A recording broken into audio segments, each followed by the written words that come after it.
안녕하세요. 오늘의 첫 번째 사연 시작하겠습니다.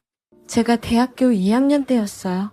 운전면허증을 갓 취득하고 나서 무슨 용기가 생겼는지 괜히 차를 렌트해가지고 여름 계곡에 놀러 가겠다고 객기를 부리다가 주차된 차를 살짝 박았습니다. 어쨌든 돈을 물어줘야 하게 되었는데 대학교 2학년짜리가 돈이 어딨겠어요. 급전을 땡길 수 있는 사람을 물색하다가 문득 어쩌다가 알게 된 누나가 떠올랐습니다. 어쩌다 알게 된 이 누나는 회사를 다니며 직장 생활을 하고 있고 회사가 제가 다니던 학교 근처라 종종 저를 불러내서 밥도 사주던 누나였어요. 돈이 필요하다고 연락하긴 그래서 오랜만에 한번 보자고 연락을 했지요. 사실 그 누나는 저한테 조금 관심이 있어 보였어요. 종종 저한테 뭐 하냐고 연락도 하고 물어보지 않아도 밥 사준다고 나오라고 하고 그 누나는 이뻤습니다. 학교에서 보는 또래 여자들과는 다른 성숙미가 물씬 느껴지는 매력적인 여자였어요.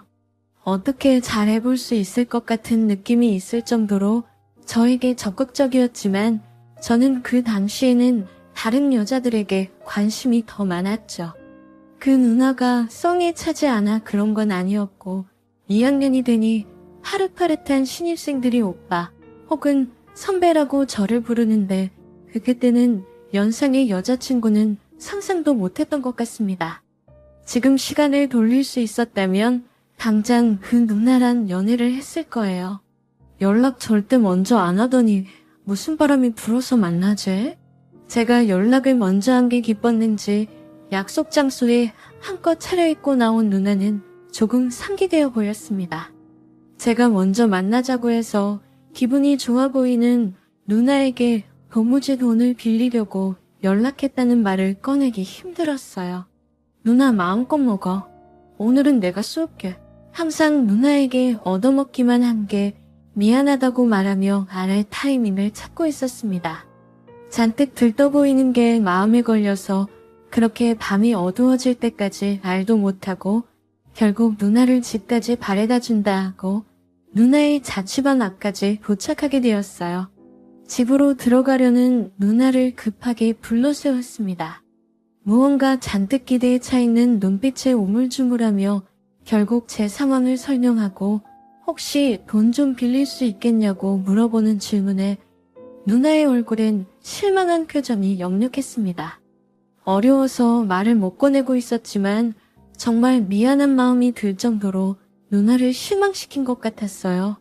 아마 안 빌려주겠다는 생각이 들어 포기하고 누나에게 사과를 하고 돌아가려고 하는데 누나가 저를 불러세우며 얼마면 되냐며 돈을 빌려주겠다고 했습니다.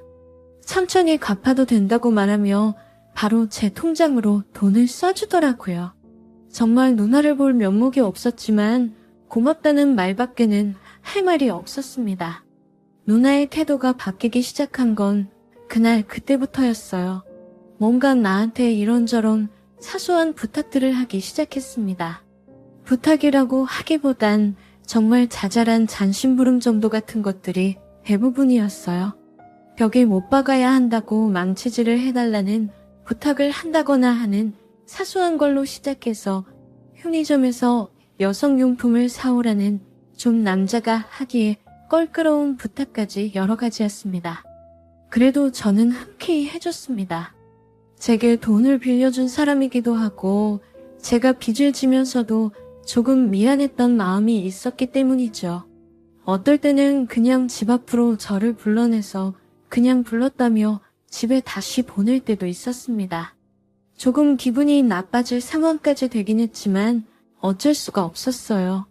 누나는 저에게 돈을 갚으라는 독촉도 하지 않았고 청산하기에는 갚아야 할 돈이 당시에 제 능력으로는 엄청 컸기 때문이에요. 한동안 누나의 그런 잔심부름이 없이 평온한 나날을 보내고 있을 때였어요. 약간의 열대야가 있는 무더운 여름밤이었습니다. 더위에 지쳐서 맥주나 한 잔 마시면 좋겠다고 생각하고 있는데 누나한테 전화가 왔어요. 자기 방에 술 먹으러 오라고요. 올 때 안주할 만한 과자 같은 걸 사오라고 하는 게 누나가 저랑 술을 마시고 싶어서 부르는 게 아니고 딱 봐도 사러 가기 귀찮으니까 저를 불러낸 것 같았습니다. 속으로는 짜증이 많이 났지만 저도 맥주가 너무 땡기는 날이었기 때문에 제가 좋아하는 과자로 골라서 사가지고 누나의 자취방에 갔습니다. 누나의 방 안에 들어가니 이미 술판은 벌어진 지 꽤 된 것 같았고 누나는 누나의 친구와 함께 이미 시뻘겋게 취해서 맛이 어느 정도 가 있는 상태였습니다. 무더위 때문에 한참 줌도 안 되는 옷을 입고도 부끄러워하지 않는 게 이 누나는 더 이상 나에게 관심이 있는 게 아니고 나를 못살게 굴려고만 하는 것 같은 생각이 들었지요. 누나도 누나지만 같이 술을 먹고 있던 누나의 친구도 누나의 비할 바는 아니었지만 꽤 멋진 외모를 가지고 있었습니다. 더운 날인 걸 감안해도 두 사람의 복장은 남자인 저에 대한 배려가 너무 없다 싶을 정도였어요. 그 모습에 눈뜨곳을 찾지 못하고 침만 꼴꺽 삼키고 있었죠. 두 사람은 일부러 그러는 건지 아니면 제가 오기 전부터 하고 있는지는 모르지만 남자인 제가 동석한 자리에서 듣기에 조금은 수위가 높은 이야기를 나누고 있었어요. 줄기차게 예전에 만나던 남자들 썰만 풀고 있는데 대화에 껴도 되는 건가 싶을 정도로 남살스럽더군요. 누나가 그 와중에 저를 흘긋흘긋 보면서 제 눈치를 보는 것 같더라고요. 바닥에 앉아서 술을 마시고 있는데 어찌해야 할지 아주 난처했습니다.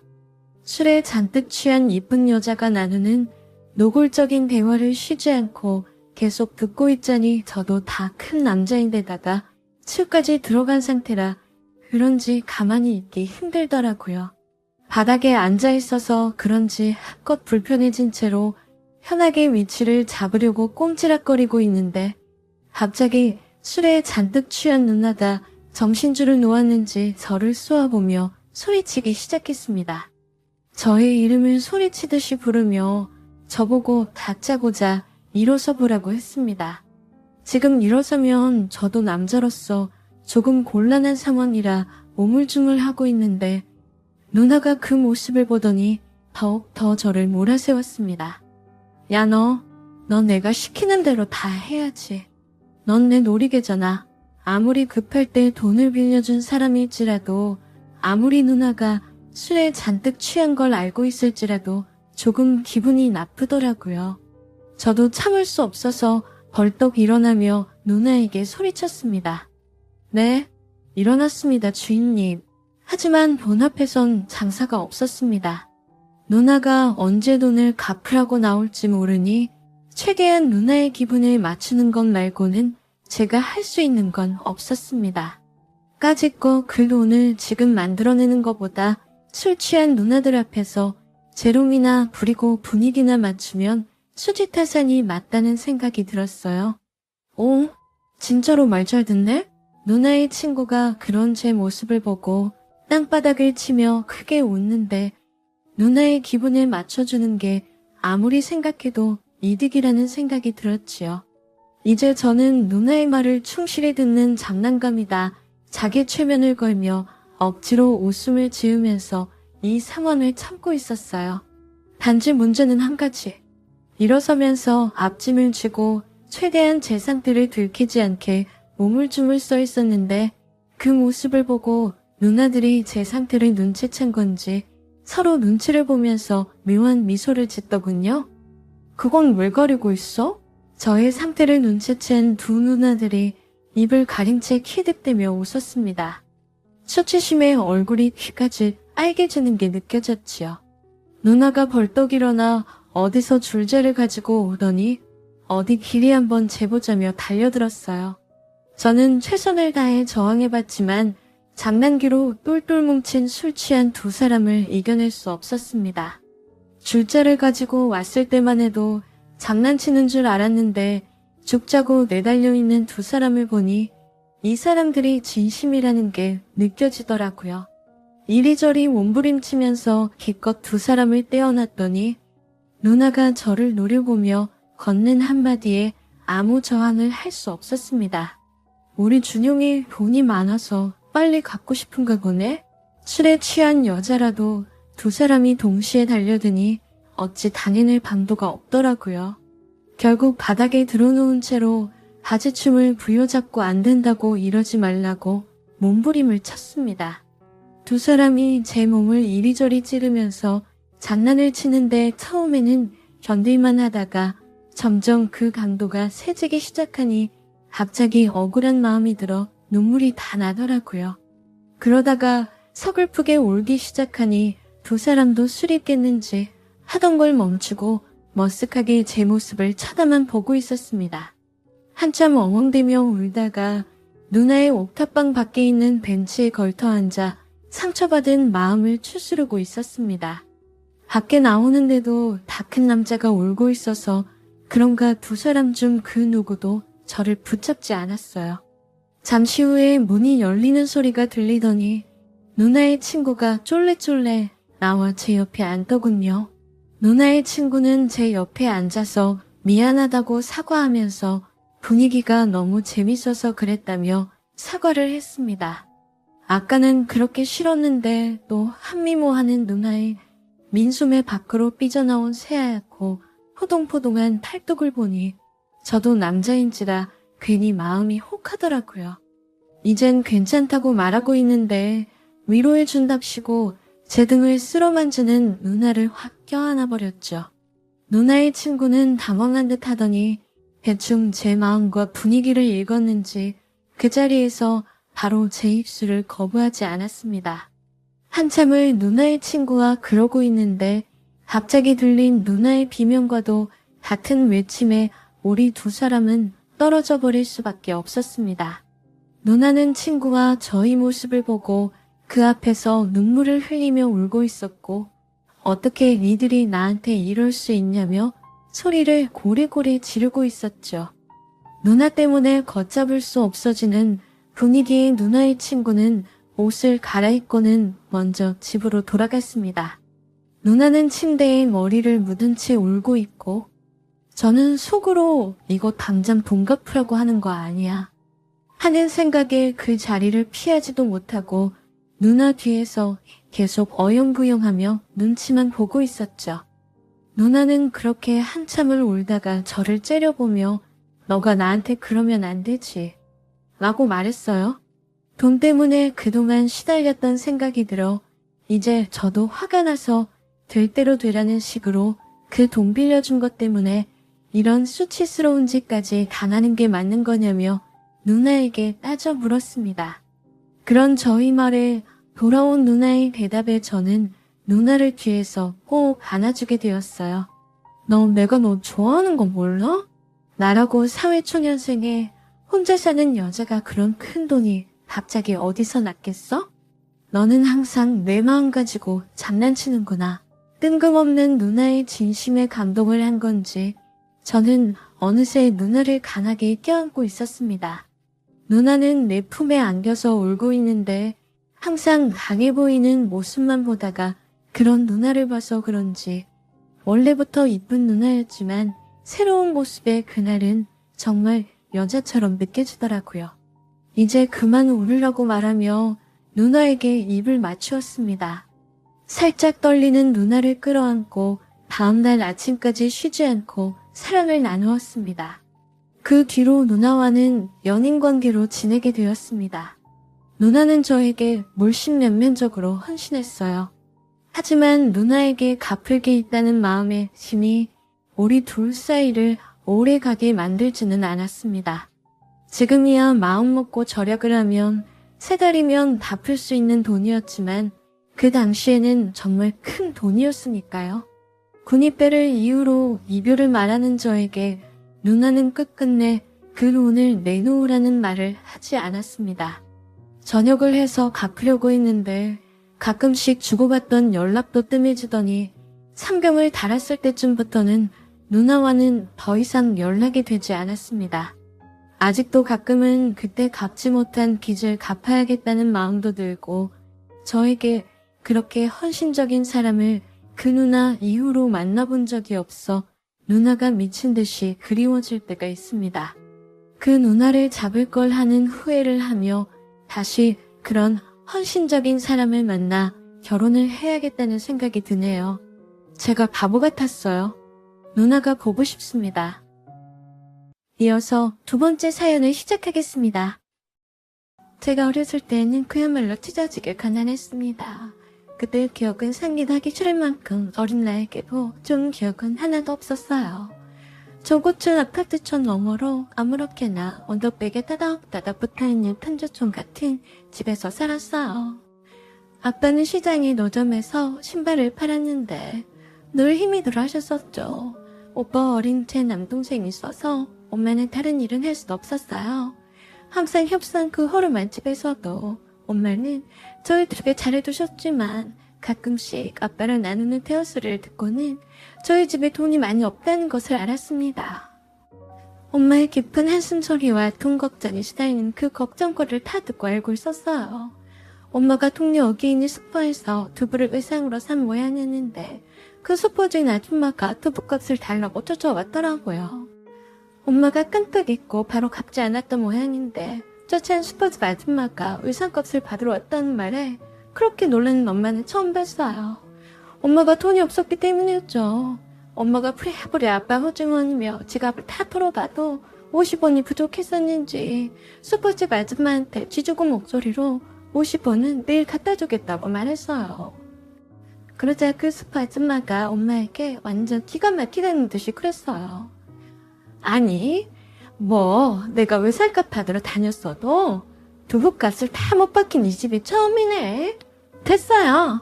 다음에는 돈이 없으면 두부는 외상하지를 말든가요. 하고 갔어요. 그때 엄마는 주인처럼 그 슈퍼 아줌마한테 미안하다고 열심히 굽신거리며 쩔쩔맸습니다.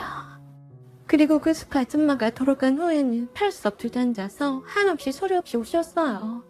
그때 제가 불쌍한 엄마를 안아주면서 함께 울었던 기억이 생생합니다. 그 어린 나이에도 가난이 뭔지를 알게 되었어요. 돈이 없으며 기가 주는 세상이고 기급이 나눠지는 세상이라는 것도요. 그때까지만 해도 엄마는 한없이 어리기만 했었는데 어느 순간에 억척스런 아줌마가 되어갔습니다. 제가 초등학교에 갈 무렵에는 엄마가 밖에 나가서 일을 많이 하러 다니셨어요. 그래도 저녁 때는 엄마가 와서 맛있는 늦은 밥상을 차려주셔서 항상 동생과 눈 빠지게 엄마를 기다리던 생각이 나네요. 부모님의 습관을 따르다 보니 저도 항상 돈을 아끼고 쓰지 않는 습관을 몸에 배웠어요. 제가 고등학교에 들어갈 때쯤에서야 겨우 그 무허가 판잣대기 같은 집에서 집 같은 집으로 이사를 했습니다. 그때부터는 언제 그랬는 듯이 남들과 다를 바 없이 살았어요. 아빠와 엄마가 어쩐사를 하게 되면서부터 우리 집의 형편이 좀 더 나아졌어요. 엄마가 손님들을 끄는 솜씨가 대단해서 매출이 많이 올랐다는 말을 들었어요. 아빠는 엄마가 푼 돈으로 부동산업을 한다는 큰아버지 사무실에서 일하셨어요. 참 이상했어요. 그렇게도 가난했던 저희 집이 한순간에 잘 살게 될 줄이야 그 누가 알았겠어요. 엄마는 옷가게에 재미가 붙으셔서 매장을 여러 개를 두고도 오빠와 함께 대형 쇼핑몰까지 운영하고 있어요. 아빠는 집을 지어서 파는 건축업 일까지 하면서 꽤나 돈을 많이 버셨어요. 하지만 저희 집은 이전이나 지금이나 먹는 것 말고는 참 곰사하게 살아요. 그저 몸에 밴 습관이기도 했고 열심히 일해서 번 돈이라 저희 부모님은 늘 돈을 허투루 써서는 안 된다고 가르쳤기 때문이었어요. 그래서 대학교에 다닐 때에도 친구들은 제가 지방에서 올라왔거나 시골 출신인 줄 착각하더라고요. 브랜드 옷은 한 번도 걸친 적이 없었고 엄마 가게에서 잘 안 빨린 옷이나 땡처리를 하는 옷들을 가져다가 입었어요. 대충 의류 유통업계를 일을 하다 보니 백화점에 옷을 사 입는 것은 아깝더라고요. 멋부리기 좋아하는 요즘 세대와는 다르게 멋도 별로 부리지도 않았어요. 그런 탓에 당시에 사귀던 남자친구도 제가 가난한 집의 딸인 줄 알았다고 하더라고요. 물론 열심히 일하시는 부모님 덕분에 결코 가난하지는 않았지만 저는 늘 제가 풍요롭게 산다는 생각은 해본 적이 없었어요. 가난은 늘 나와 함께 하는 것이라고 생각했습니다. 그런 나와는 반대로 남친은 보통의 가정에서 돈에 별 어려움도 없이 평범하게 자란 사람이었어요. 남친 아버지는 공기업에 근무하시다가 퇴직 후에는 어떤 회사 이사로 있다고 들었어요. 남친 어머니는 가정주부로만 죽고 계셨다는데 저를 굉장히 못마땅히 했어요. 아들이 좋아 죽고 못 산다는 여자친구가 누군가 하고 굉장히 기대가 컸었나 보더라고요. 저를 보자마자 인상 탁 쓰더니 그랬어요.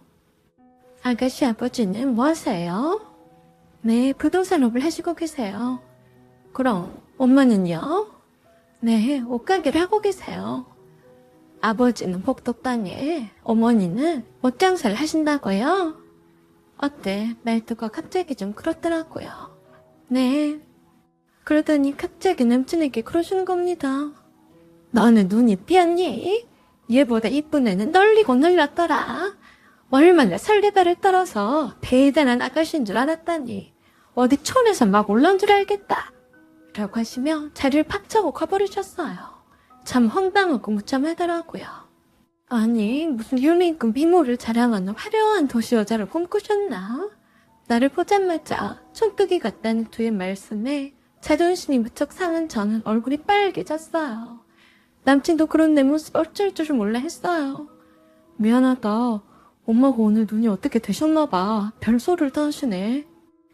그런 후 2주일이 지난 후에 남친이 무슨 조화를 뿌렸는지 남친 아버지가 저를 보고 싶다며 시댁 오라고 하셨어요. 솔직히 남친의 어머니를 만난 후로 엄청 기분이 상해서 남친을 몰려보고 싶었는데 또 사람 마음이 그렇게 되진 않더라고요. 그래서 피하게 남친 집에 다녀와서 그 다음 일을 생각해보자 했어요. 생각보다 처음 봤을 때처럼 저를 무시하거나 함부로 말하거나 하지는 않았어요. 후회다라는 생각을 했습니다. 남친 아버지도 저를 후회적으로 대하셨어요.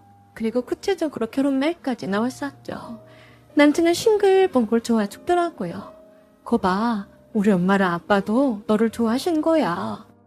그래서 제가 입 바른 소리를 했어요. 말은 바로 해야지.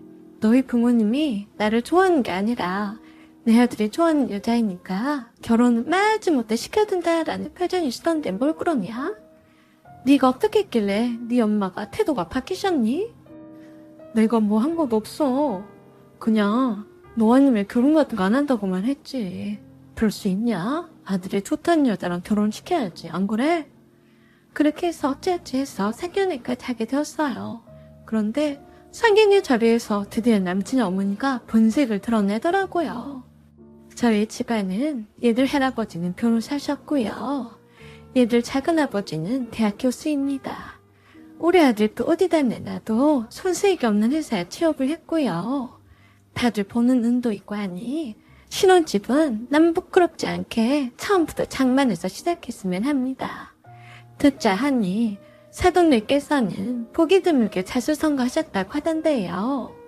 다들 무슨 말을 하려고 저러나 싶어서 귀를 쫑긋 세우고 듣고 있었어요. 장사로 돈을 많이 버셨다고는 들었습니다. 그러니까 부동산과 건축업으로 상당히 부동산을 갖고 계신 걸 아는데요. 정말 놀랐어요. 저도 잘 모르는 아빠 사업에 대해서 꿰뚫고 있다니 좀 웃기더라고요. 그래서 말인데요. 저희 집은 외벌이에다 월급쟁이라 신혼집을 장만해줄 여력이 없네요. 굳이 신혼집을 신혼집에 세우란 법은 없지 않겠어요? 여유가 있는 쪽에서 해주면 더 좋지 않을까 하는데요. 어떻게 생각하세요? 단도직입적으로 신혼집을 장만해줄 의향이 있느냐고 물었어요. 그러자 남친이 바로 말을 받았습니다. 엄마, 무슨 그런 말씀을 하세요? 엄마는 제 신혼집은 걱정 마세요. 제가 알아서 할 거니까 신경 쓰지 마세요. 그러자 시어머니가 남친에게 이야기를 쳤어요. 네가 돈이 어디 있다고 그래? 돈 한 푼도 없으면서 큰 소리를 치니? 그래서 저희 엄마가 말씀하셨습니다. 네, 신혼집 장만이 어려우시다면 양가에서 반반이라도 보태서 해주면 좋겠죠. 그러자 그 말에 입이 시어머니가 무슨 그런 소리를 하냐는 식으로 그랬어요. 제 말을 잘 이해를 못하셨는가 보네요. 저희 쪽에서는 신혼집을 보태줄 형편도 안 되니까 여유가 대신에 사돈께서 해주시면 안 되냐는 말이에요. 네? 돈 한 푼도 안 드리고 아드님 장가 보내겠다는 말씀이세요? 저희 엄마도 완전히 뚜껑 열렸어요. 꼭 그렇게 말씀을 하셔야겠어요? 사실 그대로를 말씀을 드리고 현실적으로 돈이 많으신 사돈께서 해주시는 것이 좋지 않겠어요? 제가 이미 친척들한테도 자수성가한 부잣집의 딸이라고 자랑을 했으니까 강남에 있는 아파트로 해주세요. 어이가 없었어요. 강남에 있는 아파트가 누구의 이름인가요? 참 자연스럽게 쉽게도 말을 하시더라고요. 그리고 세상에 제가 부잣집의 딸이라니 그런 말은 처음 들어봤습니다. 제가 남친에게 이런저런 말들을 한 적이 없었는데 얼마나 뒷조사를 엉망으로 했길래 저러나 싶었어요. 아빠도 매우 불쾌한 표정이셨어요. 드디어 엄마가 탁자를 탁 치며 말씀하셨어요. 까짓거 매절 시간대 강남에 아파트 한 채를 사주는 거 그거 아깝겠어요? 그런데 당신 아들과 함께 사는 신혼집으로는 죽었다 깨어나도 사줄 일 없을 테니까 딴 데 가서 살아봐요. 알았어요? 뭐요? 이 아줌마가 무식하게 어디다 들고 행패야? 행패라고 했니? 너같이 무식하게 별 잘나지도 않은 아들 가지고 어디 강남에 아파트를 사오라 말아야 그게 행패지 뭐니? 재수없게 꼴값을 떨고 있네. 지수야, 일 없으니까 이런 것들하고 그만 빠이빠이 하자 라고 하시며 저를 잡고 나와버렸어요. 남친이 자기 엄마한테 난리를 치면서 엄마, 나 죽는 꼴 보고 싶어 환장했어. 빨리 가서 잘못했다고 해. 그랬더니 남친 엄마가 하는 소리가 들렸어요. 야, 정신 차려. 돈밖에 없는 저런 집안에 신혼집도 안 해올 거면 볼장 다 본 거다. 더 볼 것도 말 것도 없는 거야. 뭐 알고나 말해. 그 말을 못 들었으면 모를까 제가 듣고 말했으니 그냥 못 가겠더라고요. 그래서 다시 돌아서서 문을 박차고 들어갔습니다. 뭐가 어째요? 우리 집안이 어때서 그래요? 얼마나 잘난 당신의 집안은 거지처럼 신혼집을 구걸해요? 자존심도 없는 당신의 집안은 거지 중에 쌍거지가 아니에요? 그러자 남친이 나서서 미안해 지수야 라고 하면서 저를 붙잡았어요. 그래서 제가 남친의 따귀를 있는 힘껏 날려버렸어요. 어디서 감히 우리 부모님 앞에 거지 같은 네 엄마를 데리고 왔니? 생긴 것도 꼭 그 엄마의 그 아들 아닐까봐 똑같이 닮았네. 내 근처에 얼씬하지 마 라고 하고 나와버렸어요. 그렇게 해서 저는 남친과 헤어졌고 2년이 흘렀어요. 어느 날 엄마가 핑 뉴스를 들고 오셨어요. 작은아버지의 둘째 아들이 승윤이가 사귀는 아가씨가 있는데 신혼집을 장만해오지 않으면 결혼을 시키지 않겠다고 별렀다네요. 승윤이가 사귄 아가씨는 시청에 근무하는 공무원이었는데 특별 채용직이어서 일반 공무원과는 급이 다르다나 어쩐다나 유세를 떨더랍니다. 신혼집에 한두 푼 하는 것도 아니고 그 많은 돈을 다 신랑 쪽에서 장만해오라니 목격대요. 무슨 후산 며느리도 아니고 검산 며느리도 아니면서 기껏해야 공무원 며느리면서 유난스러웠대요. 그래서 작은 엄마가 아빠가 여기저기 발이 넓어서 알아봐 달라고 하셨어요. 그랬더니 어이가 없게도 아빠의 총통한 소식통이 나면 승인이가 사귄다는 아가씨는 시의원인 친척의 도움을 받아서 특별 채용되었다고 하더라네요. 아무리 조카를 자리 하나만 들어주려고 리스크를 감수하면서까지 하겠냐면서도 얼마나 돈을 쳐주셨으면 그렇게까지 했겠냐고 다들 쉬쉬하면서 아는 사람은 다 안다고 하더랍니다. 그래서 작은엄마와 작은아버지가 상균이 엄마와 함께 가자고 하셨어요. 이미 답은 정해져 있는데 어떻게 나오나 보자고 했거든요. 그런데 너무 웃긴 게 신부 쪽 부모님이 전 남친의 부모였다네요. 엄마도 너무 놀라셨다고 했습니다. 세상에 아직도 그 보를 못 버렸네. 며느리 될 사람한테 신혼집을 장만해오라더니 이젠 사위한테 신혼집을 장만해오라고 했어? 전 남친 엄마도 놀라기는 마찬가지였어요. 큰아빠 덕에 공무원의 무임승차한 주제에 거들먹거리는 낯짝이 누군가에서 구경을 왔다니만 세상에 이런 상거지 집안이 여기가 어디라고 또 내 조카에게 빌붙었어? 뭐라고? 무임승차? 그 말에 남친의 여동생이 밖으로 도망쳐 버렸어요. 부끄러운 줄은 알았나 보더라고요. 딱 잡아들 생각이랑은 말아요. 다 증거 수립도 하고 다 알아봤으니까 어디서 깝치고 사기치고 다녀. 자존심도 없는 거지 중에 상거진 주제에 뭐 공무원 딸이 어쩌고 어째? 네 딸은 물론이고 시우는 작자도 가만 안 둘 거야. 알았어? 뭐가 어째요? 라고 하면서 뒤로 나자빠졌어요. 그랬더니 전 남친 아버지가 엄마 앞에 공손한 말투로 사정했다네요. 그래도 전에는 따님과 내 아들이 한때는 결혼까지 생각했던 사이가 아니었으니까 이번 일은 제발 부탁이니 모른 척 해주십시오. 이렇게 부탁드리겠습니다. 아, 그리고 신혼집 장만은 제가 대출을 받든지 어쩌든지 어떻게 하든지 간에 강남의 아파트로 제가 준비하겠습니다. 그러자 작은 엄마와 작은 아버지가 나서서 한마디 하셨대요. 미쳤습니까? 당신 하는 짓거리가 하도 괘씸해서 그냥 못 넘어간다고 말해주러 온 거요. 어디 내가 진정서를 냈으니까 두고 봅시다. 그랬더니 정말로 지은 죄가 있었는지 살려달라고 사정하더라네요. 오늘의 사연은 여기까지입니다. 들어주셔서 감사합니다.